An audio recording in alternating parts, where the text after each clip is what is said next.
Hey team, so I wanted to go over some customization stuff on this soundboard. And so when we're looking at this board, I had mentioned, we've got a guitar 3, we've also got a piano, but you can't see them because they're not normally going to be used. But we can customize that, so we can pull them into our user layer 1, for instance. So this is user layer 1 right here for this fader bank. We've got an open slot, we can put a guitar 3 in there or put a piano. User layer 2 are in the first fader bank region.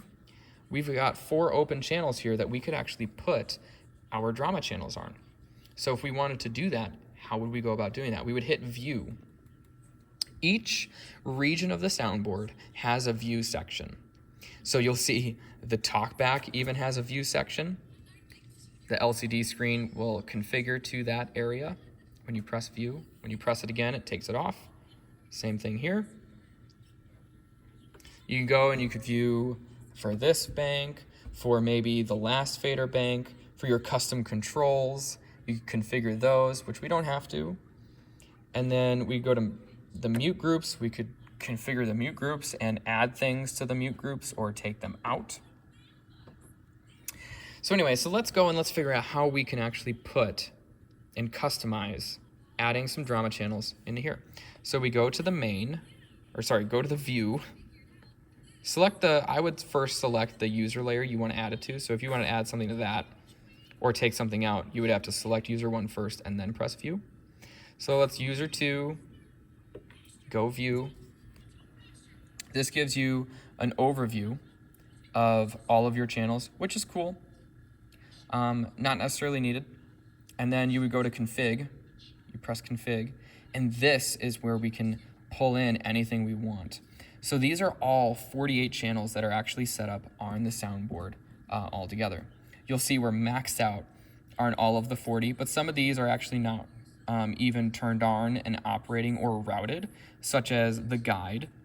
That would be something specifically just for musicians. Vocal 5, vocal 6. That's just future proofing, just in case we want vocals in there.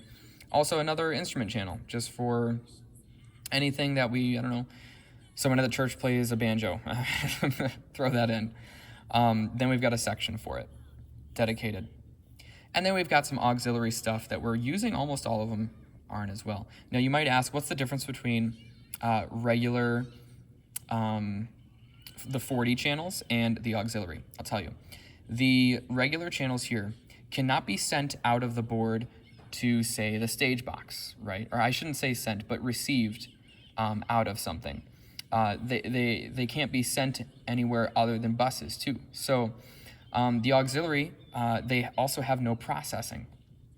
So everything is pretty much raw, which is really useful for stuff that's already been ultra processed, like multimedia audio, MP3 audio, the signal that, or the stuff, the signal that's being mixed from the Reaper technician who's mixing live stream.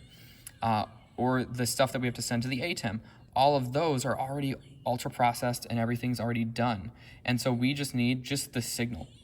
And so USB stick, believe it or not, that USB stick can actually play audio too, not just save our library and our shows, right? Same with the front of house, okay? We don't need any processing on that. It goes straight to your in-ear or to the lobby, right? So we don't need anything on that. So that's why that's there. So anyway, we can take our drama, okay? These are our 4 channels that are open on this fader bank, okay? And so we can grab our drama channels. So let's go here. We want to take it down and drag it in.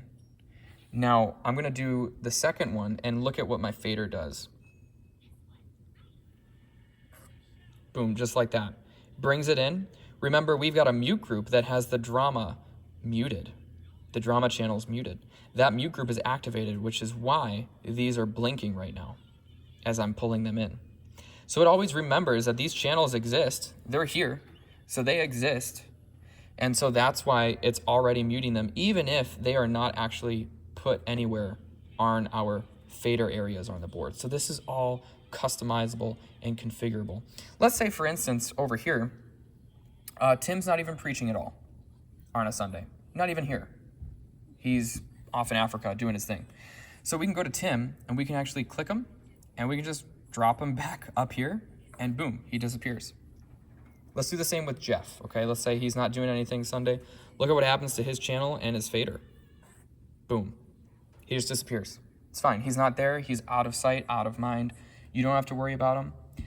So you could do this every single Thursday night at rehearsal. Look at the run sheet and say, oh, this is who's going to be here, who's not going to be here. I can just take some stuff out. It's an acoustic weekend. We don't need electric guitar. We don't need drums, you know. I would just leave drums. That's a lot of channels to take out, honestly. So I would probably leave those in. But yeah, it's all configurable like that. We could also put just our buses. All of that is configurable too. We could just take, let's say we wanted to monitor my mix, even though you probably shouldn't do that because I don't want you messing it up, and then I can't hear anything. You could do that. You wanted to monitor mix 11, or you wanted to maybe what's an actual thing you would do is maybe you want a better view of the vocal wet effects, so like the vocal verb or the vocal delay. So you just throw that in somewhere close, maybe to the vocals. Imagine this is a different bank, different fader bank. Maybe you want it near the mixing faders. So we could do that too. So we could go to our user 2, which is where we have all of our mixing faders, right? And this is where we've got all of the specific, you know, just main mixing fader stuff. You've got all of our collections of instruments so we can adjust volumes of everything super nicely.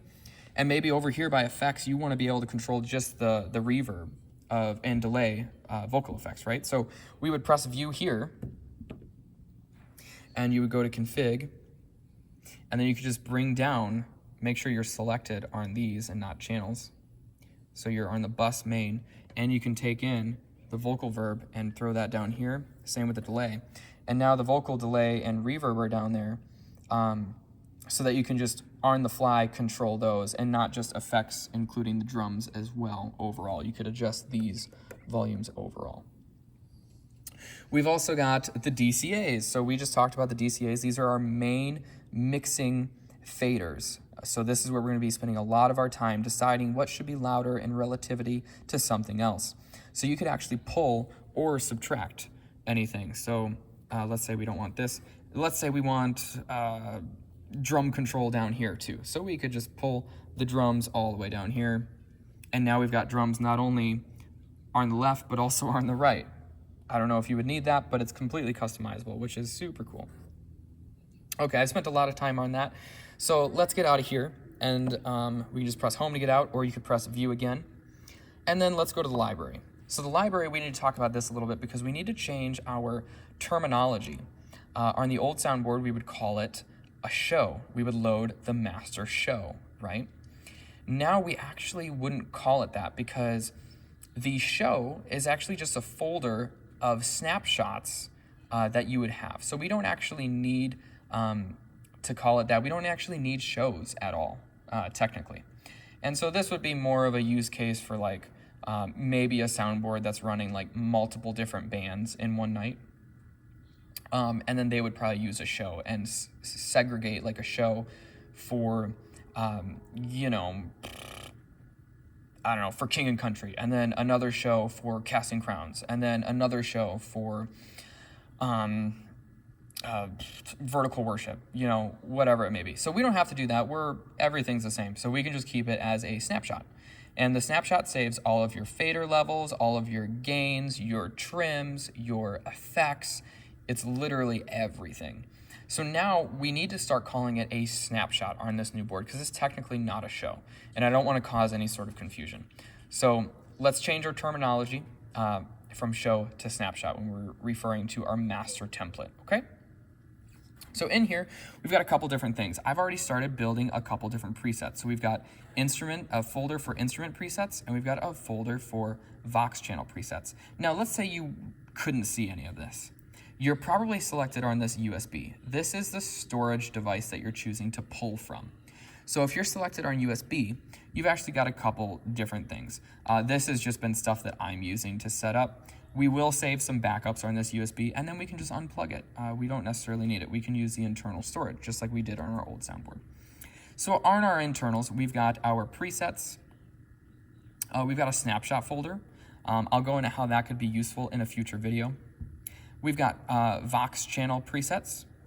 And then we've got, don't pay attention to this. This is just me working with some practice mixes. So then SBCC master. And we've got a date of creation on there as well.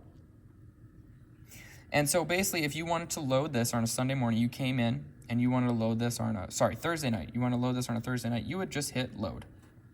It says, are you sure you want to load this snapshot? You would say, yeah. And look, you'll see stuff move. And now everything is just like how it's supposed to be set up and prepared for us.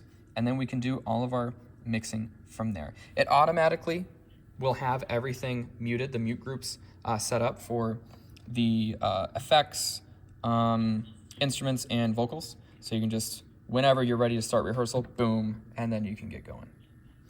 Now, let's say we wanted to put in, let's say, for instance, we wanted to put in Kyle right here. We want to make sure that he gets all of his settings, that I get all of my settings.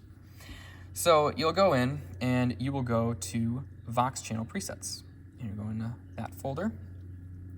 And you'll see we've got all of our singers. I'm pretty sure I didn't forget anybody. So we've got everybody in here.